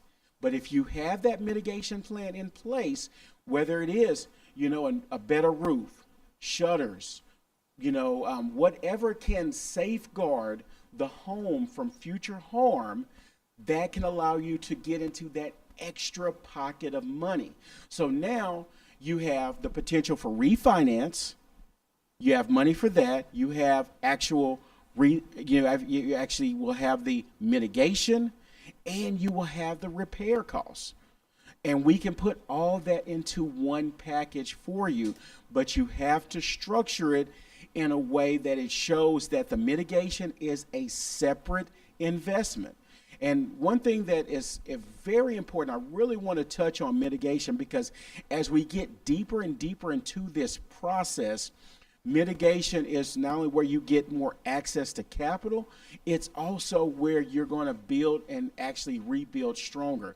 $1 of mitigation now saves $6 down the road. Again, $1 of mitigation will save you $6 down the road. So if you're going to rebuild, and many people, like I say, like I said, I've been doing this for 19 years. I've seen the hurricanes, I've seen the floods, I've seen wildfires. I worked the previous Hill, Woolsey, Thomas fire. I've seen it. So one thing that we know that, it's never going to be the same again, but you have an opportunity to rebuild and rebuild stronger. And I want to make sure we're really taking advantage of all the pockets of money that may be available to you as a homeowner in this process. For the business owners, and I'm going to kind of touch on this too, business owners can also be eligible for refinance if there's any business property that was destroyed. There may be different requirements that our processing center in Fort Worth may actually look into, but if you have commercial property and you feel like you have certain damage criteria that may be met, then we may be able to refinance a commercial mortgage. But we also have an active, what we call economic injury disaster loan program. And we're running what's called a targeted economic injury disaster loan program for our businesses and our nonprofits. So that deadline to apply is October 8th, 2025. But so many businesses, and I have it every single disaster, and I'm on the road 300 plus days out the year working disaster. I think this year I've been on disaster deployment since January 3rd in New Orleans. But I love what I do, and the passion is there, and I want to make sure the money is there for you as a business owner, homeowner, renter, nonprofit. So for the working capital, if you have been impacted, the economic injury didn't begin in September. It didn't begin in August. It didn't begin in July. When the fires occurred, you probably saw loss in sales. You probably saw a situation where you had to lay off employees. You saw that the books were tighter, so we had to minimize hours. Those are all signs of economic injury for businesses. For nonprofits, you probably saw events that were canceled. You saw events that were postponed. That is economic injury for our nonprofits. You think about churches. Churches depend on festivals. Churches depend on those big Easter events. When those events weren't as attended, that created a financial deficit to those nonprofits. So nonprofits can experience economic injury as well. And so many times we can see the physical. I always say we can see a home burnt. We can see water in a building. But what we usually don't see as businesses and nonprofits is, wow, we had an event that was planned for 4 or 5 months that got canceled. Or we had an anticipation for this event. It was going to sell 1,000 tables because it's a huge expo or something like that. We only sold 500. Those are all signs of economic injury. So I want to make sure that when you're talking to your friends, talking to your neighbors, your church members, your loved ones, that you understand that, hey, there's economic injury disaster loan funds out there. And then even for our businesses and nonprofits, they can borrow up to 25,000. I'm sorry, actually, I'm my mistake. They can borrow up to 50,000 unsecured. Because one of the other questions people always ask is, well, how much collateral? I mean, I would love to get a loan, Corey, but I don't want to pledge collateral. Well, if you can get up to 50,000, you know, that might be the difference for your nonprofit sustaining yourself during this recovery period. It may be the difference in your business staying afloat during this recovery period. And one of the things we know that this is not going to be an instant process. You know, I didn't have the pleasure of working with Lahaina with the fires, but I had a number of our businesses and our, you know, nonprofits that are still in a position of recovery from the fire. So this, but the one thing I want to convey to you is that we're going to be here as a partner, because once you're approved for the loan, you can always request increases in loan amounts for up to 2 years. So the key thing is getting in the system. One last thing I want to touch on before I open up the questions is mandatory mortgage payoff versus voluntary mortgage payoff. This is very important because a lot of you who all have been approved for loans, you know, I know the process with the mortgage companies, with them holding your money, has been an ordeal. The one thing that I want to convey to you is please, please, please, even though you want to, I know you got that insurance check, you want to go and pay this mortgage off, there's steps to doing that, because if you turn around and pay off the mortgage and it's not considered a mandatory mortgage payoff, it can impact your SBA eligibility. I actually talked to a couple earlier. They were itching. They were like, I'm tired of having to deal with the mortgage company. I want to just pay them off. You want to wait, because if you can get a letter that states from the mortgage company that you're being required to pay off the mortgage, then that won't impact your eligibility. But if you just say, oh, I got this check, I'm tired of dealing with the insurance company, I'm tired of dealing with this mortgage company, I'm going to pay off this mortgage, then you could potentially be hurting your SBA eligibility.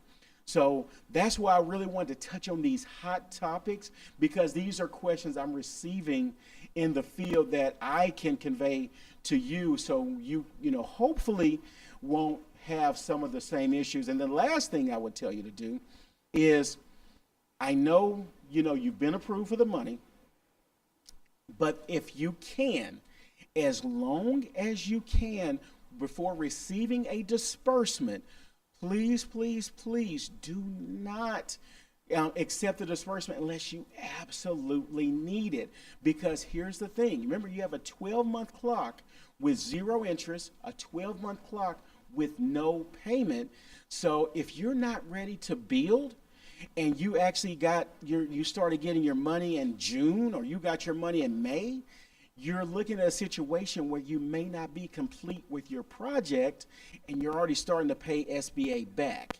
So in those situations when the case manager may be trying to push you to say, oh, because here's the thing, our case managers in our processing center, they've never been in the field. One of the things our associate administrator, Chris Stallings, is trying to do is have them get into the field so they can get into the shoes of you as a homeowner, you as a business owner, you as a nonprofit. So with them not understanding things fully, sometimes they push things quickly and they try to say, oh, well, just take the money. Whereas when you have that opportunity, what you want to do is just request an extension of your disbursement period. It's very key. An extension of your disbursement period. Let them know, hey, you know, the project's going well. I submitted everything for permitting, but I'm still not going to be able to start my project until February of 2026, March of 2026. So that way you're not actually getting money. They just request a modification to extend that disbursement, and it keeps that clock actually without starting. So those are kind of the hot topics that I've received. I know we kind of ran longer with the the tax assessor, but I'm going to open up for any questions, any hot topics you've seen, or any questions I may have. It seems like, okay, I'll start on this side over here with you, gentlemen, sir. Yes, sir. Yes, sir.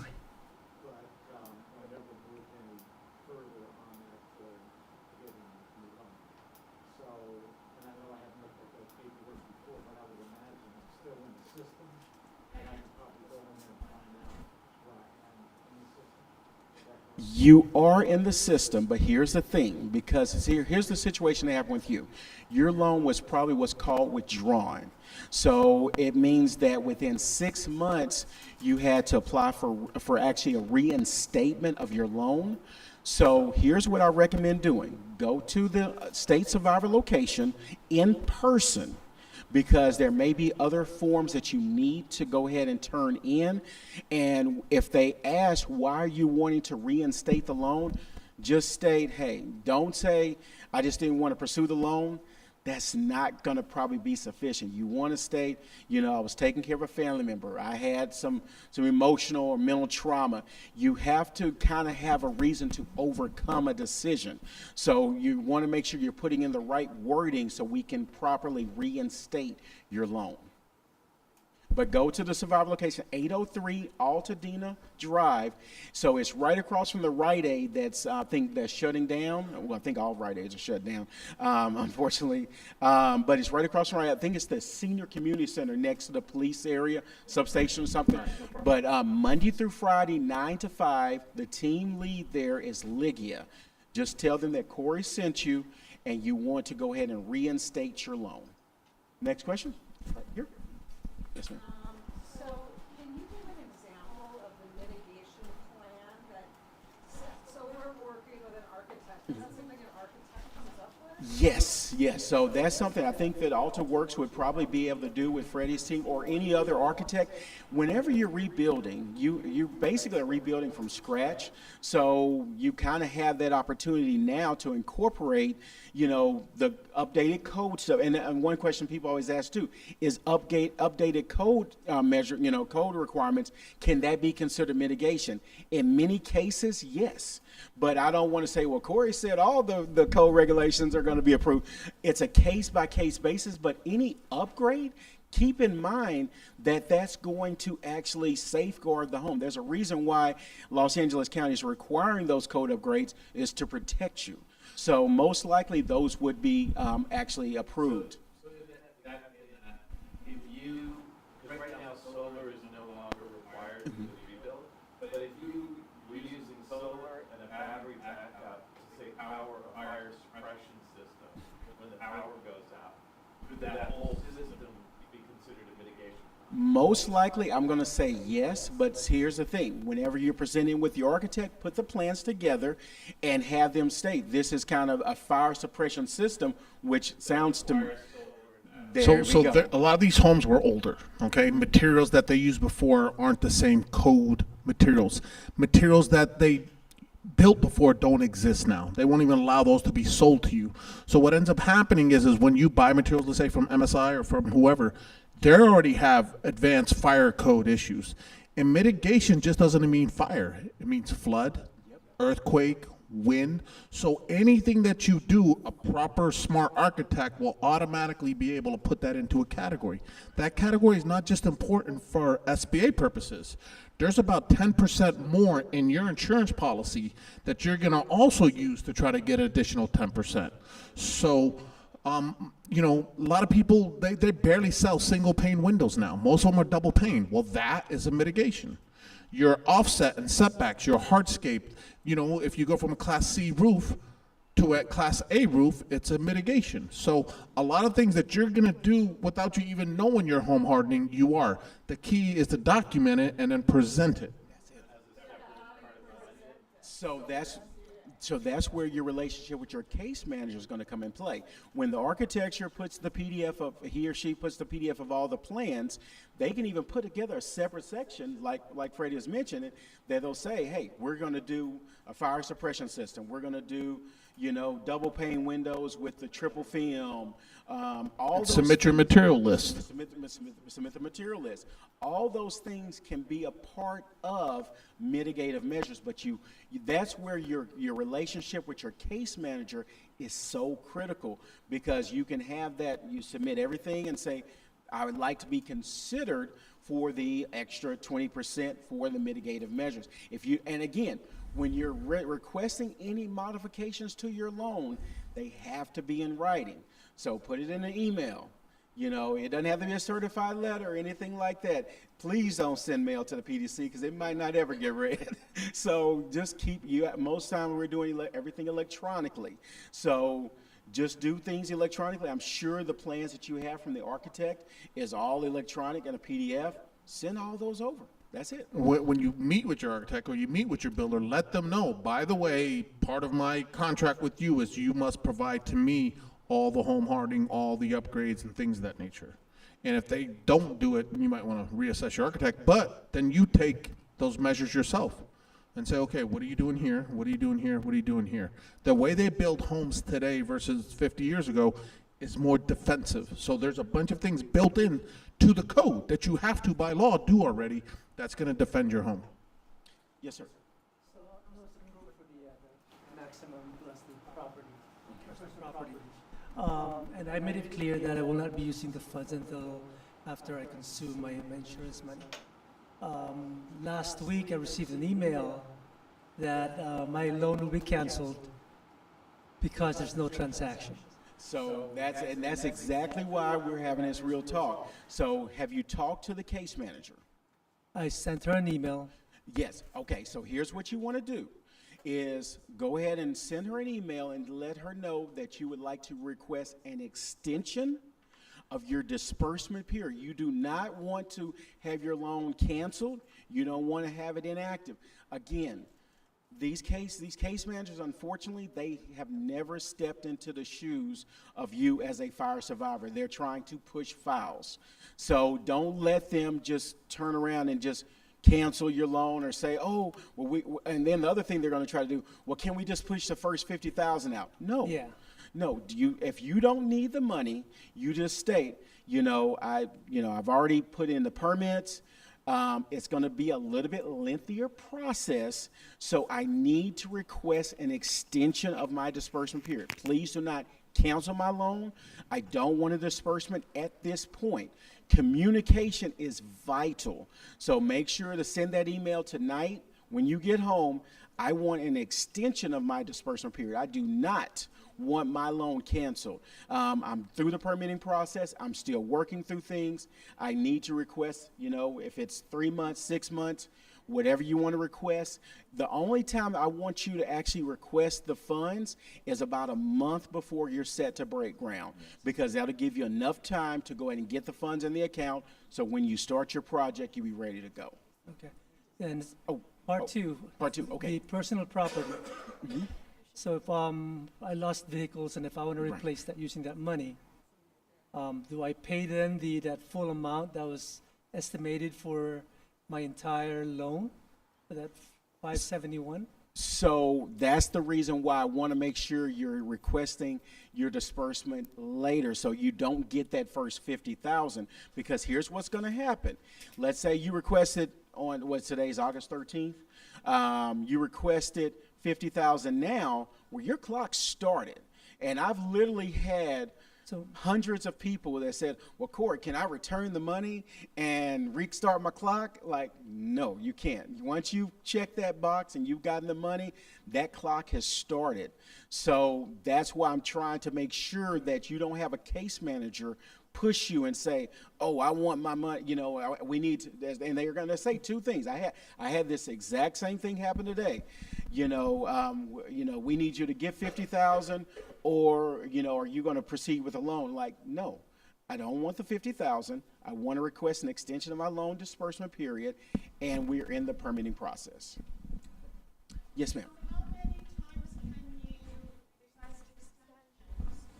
How long are those extensions maximum? Outstanding question. Well, I'll tell you this. In Lahaina, we're still accepting extensions. That was in 2023.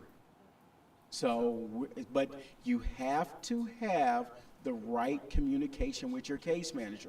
Don't let them push you and say, oh, we need to, make activity on your account. The activity you need to make on my account is to extend my disbursement period, and I am not going to cancel my loan.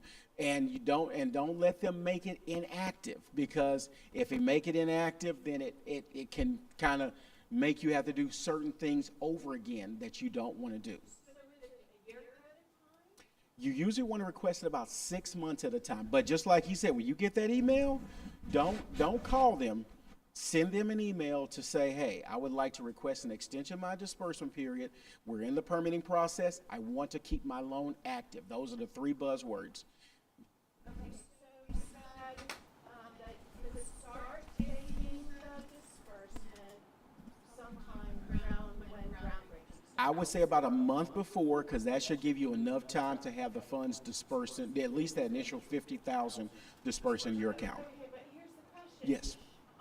Am I not supposed to be using my insurance proceeds first? Yes, you are supposed to be using your insurance proceeds because you have those in hand. So that's, My mortgage company. well, your mortgage company, yes. But they should have released at least an initial draw. Most of the mortgage companies give you an initial draw to kind of start out. I have heard some that aren't, but they have to understand that there are certain things that you're coming out of pocket for. Permits is not cheap. You know, architectural plans, that's not cheap. So I can't really help you on that end of it. But one thing I will tell you is that if you potentially have to, I mean, that's why you're in LA Fire Justice. If you need them to try to help you get that first disbursement out, they probably can help you. So I use my insurance proceeds first. Yes. Mm-hmm. And then I should be, once I get close to running out of that money, then I start asking for the SBA. And then do I need to provide periodic receipts? In progress, yes. So that's, again, there's so many different apps today, Expensify, different things. So as you're getting contractors' estimates, the ones that you decide to go with, take a picture, put it in your app, put in SBA real property. If you go to Home Depot, you buy a washer and dryer, take a picture of that, SBA personal property. So that way you have an allocation of your personal property, you have an allocation of your real estate, and then if you have to buy a vehicle, because some people lost vehicles, if you have a title of whatever cost that was, take a picture, SBA automobile. Because remember, you have to read your loan authorization agreement. A lot of people, they just think they got 500 or 600,000 or 450. I think I had somebody had one at 450, 700, and they didn't even know what their use of proceeds was for. So you have to follow that because you want to account for at least 80% of how the personal property funds are spent, 80% of how the real estate's spent, 80% of how if you have to replace a vehicle. Yes, ma'am. My understanding when I was going into the disaster center is that I have to keep in contact with the,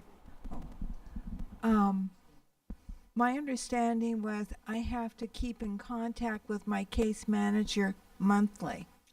I would almost say biweekly. Biweekly? Yeah. Yeah, I think that because here's the thing, just like you got that email, sir, they may send an email and you're not even knowing and not even aware, and then they just turn around and because they see no activity, no action, they may make your loan inactive. So it doesn't hurt as well. Once you've requested your extension of your disbursement period, it's okay to send an email. Hey, 2 weeks, we got this permit done. We got, this is where we are in the process. Your case manager just checking in. Yeah.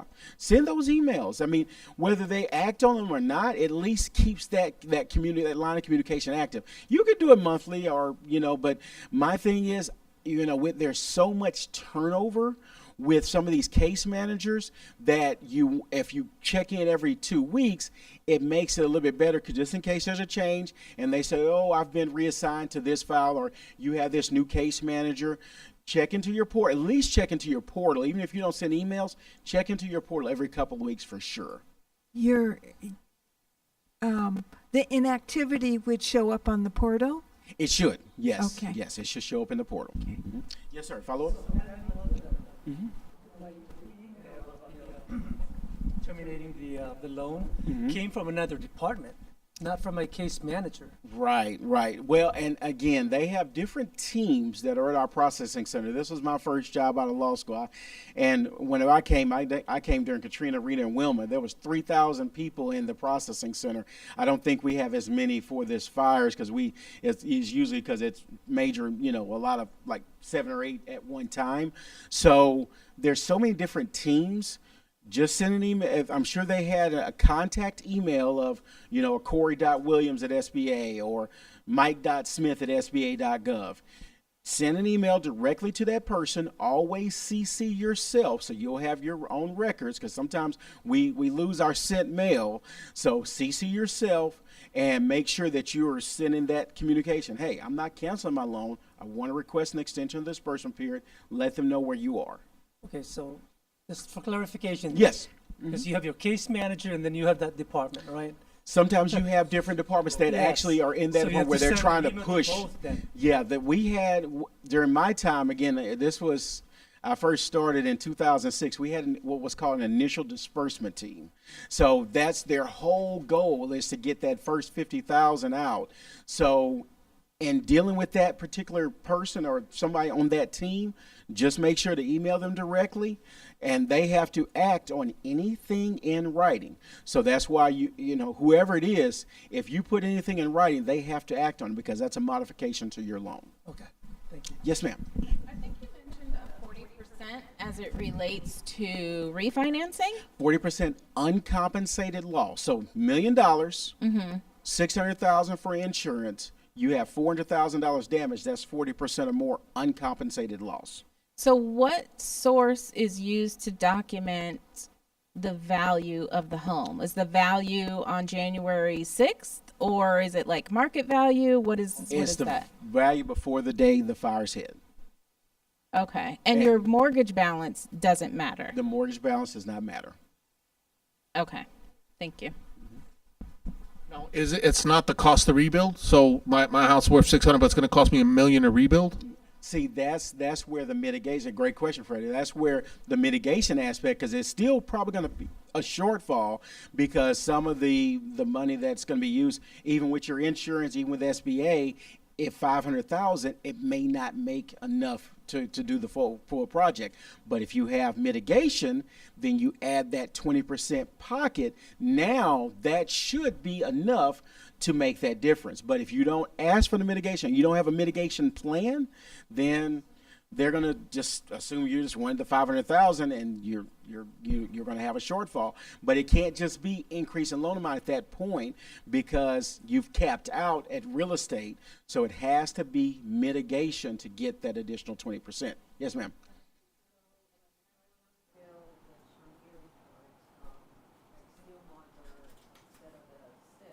Mm-hmm. That would be part of the mitigation. And so the company, I'm still confused on how the process works. Is the company that I'm purchasing? The company that you're processing, which should be very well aware of mitigative measures. In fact, if they're a builder, an established builder, they're most likely know what type of improvements are actually considered mitigative measures, code improvements that are considered mitigative measures. So have those plans, submit them to your case manager, and request that increase for mitigative measures. Yes, sir. So I submit my plans and I have in mind these mitigative issues I want to bring up. Mm-hmm. Do I bring them all up at one time and introduce them so that they're on the table? And then through the process, if I decide to take one out. That's a great question. I don't think you really have to put them all at one time because we know that one thing, sometimes architects may change, builders may change, so there may be certain modifications or changes in accordance with your loan or mitigative plan. So what you have, if you have an established builder at that time, go ahead and turn in what you have, but then if there's other things that you decide to maybe add later that can be considered a mitigative measure, just turn that supplemental information in. But because you've built that rapport and that relationship with your case manager, and you're checking in at least every month or every 2 weeks like I recommend, then they're not going to be like, oh, well, this is something you haven't even mentioned to me about. Because now you've already submitted these plans, you're following up, you're giving case-by-case updates of what's going on. To talk to my case manager once a month. Good. She called me already 2 times. All right. So what I'm going to do is suggest to her maybe that we talk a little more often. That's right. No doubt, no doubt. And then even if she's not able to talk, because sometimes, you know, remember, there's only so many hours in the day where you can actually be on the phone, even if she can just send emails. Remember, emails all ring communication. You know, if there's anything that needs to be acted upon, you want to make sure that you put it in writing. Her, and then, all right, then I'll get to you. Yes, sir. Yes, ma'am. So if there's a landlord who Mhm. lost his property Mhm. and is now not getting rent back, They are considered a commercial business, and they're eligible for the economic injury disaster loan because now they've lost rental income. So if it's going to take, if you have 8 properties and you have monthly rent of, you know, $4,000 a month, well, that's $32,000. I think my math's right. $32,000 a month that you've lost in economic injury. So you're eligible for the economic injury disaster loan for lost rent. So while the rebuilding process is going on, Would they look at it as one business, or would they look at one property, one business, one loan, one property, one business, one loan? So most of the time, if we have it to where it's one, like a landlord has 8 properties, we can do it as one loan because we have the cap of $2 million. So we'll look at it as one loan, but it also depends on how the business set it up. Because, you know, I've seen so many builders, they'll have 1 Smith Street LLC, 2 Smith Street LLC, 3 Smith Street LLC, and those are 3 separate loans because they're separate LLCs. So it just really depends, Freddie, on how they set up the entity, and that would determine the loans. Yes, sir. Mm-hmm.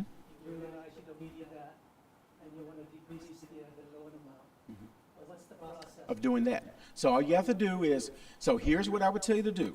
Wait until the home is completely built. Everything's done with the real estate, the personal property replenishment.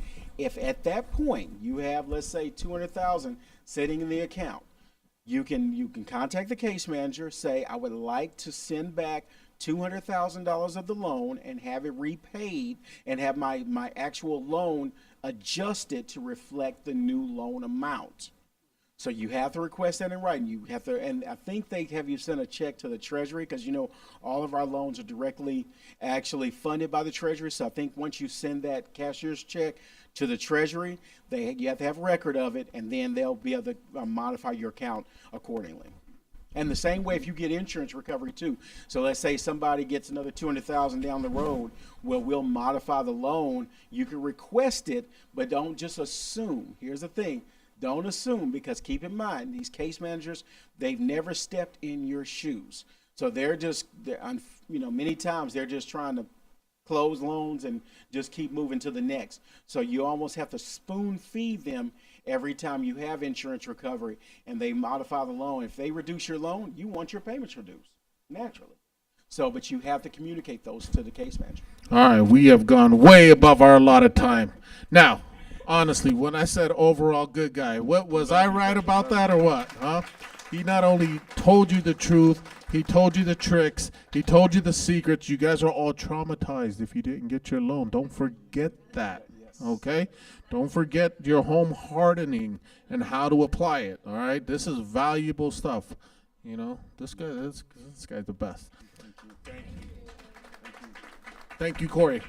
And thank you, guys. This was Money Talks. I had an incredible other speaker. He is so good. I did not want to waste him today, so I'm going to bring him back. His name is Demetrius Gray. He's a world-renowned disaster consultant. I'll have him up here for next week. You guys are the best. Fight the power. And yes. Now, Benny's here. If anyone wants to give a short interview on how these workshops have been for you, they will be used for our personal social media sites. We would really appreciate that if you have the time. Thank you.